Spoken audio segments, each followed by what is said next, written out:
Draw a sketch of Bohr's model of an atom with 3 shells. चलो एक simple diagram use करते हैं ताकि रिलेशनशिप और स्ट्रक्चर इजीली समझ आ जाए। बोर मॉडल का मेन आइडिया ये है कि सेंटर में न्यूक्लियस होता है और इलेक्ट्रॉन्स फिक्स्ड सर्कुलर पाथ्स यानी शेल्स में घूमते दिखाए जाते हैं।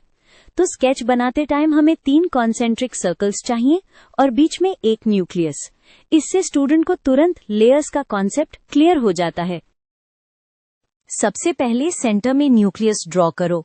इसको छोटा सा सर्कल बना के लेबल कर दो, क्योंकि न्यूक्लियस ही रेफरेंस पॉइंट है जिसके अराउंड शेल्स बनेंगी। लेबलिंग से एग्जामिनर को इंस्टेंटली पता चल जाता है कि आपने कोर स्ट्रक्चर सही पकड़ा है।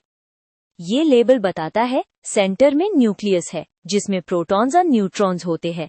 अब न्यूक्लियस के अराउंड 3 सर्कल्स बनाओ, एक के बाहर एक।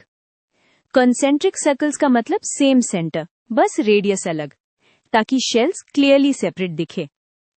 इन शेल्स को नंबरिंग या नेमिंग देना हेल्पफुल होता है, क्योंकि 3 शेल्स बोलने का मतलब होता है first, second, third energy level. ये 3 लेबल्स ही आपके 3 शेल्स को रिप्रेजेंट कर रहे हैं। लास्ट स्टेप में इलेक्ट्रॉन्स को डॉट्स या स्मॉल सर्कल्स की तरह शेल्स पर प्लेस करो और उनको इलेक्ट्रॉन बोल के लेबल कर दो। Exact number of electrons question में नहीं दिया, तो आप हर शेल पर कुछ डॉट्स बना के सिर्फ ये आइडिया शो कर रहे हो कि इलेक्ट्रॉन्स शेल्स पर होते हैं। बस इलेक्ट्रॉन्स को न्यूक्लियस के अंदर मत बना देना, वो कॉमन मिस्टेक होती है। डॉट्स को इलेक्ट्रॉन्स दिखाने के लिए ये लेबल काफी क्लियर बनाता है। Quick self check. सेंटर में न्यूक्लियस लेबल्ड, उसके अराउंड 3 कंसेंट्रिक शेल्स और शेल्स पर इलेक्ट्रॉन्स।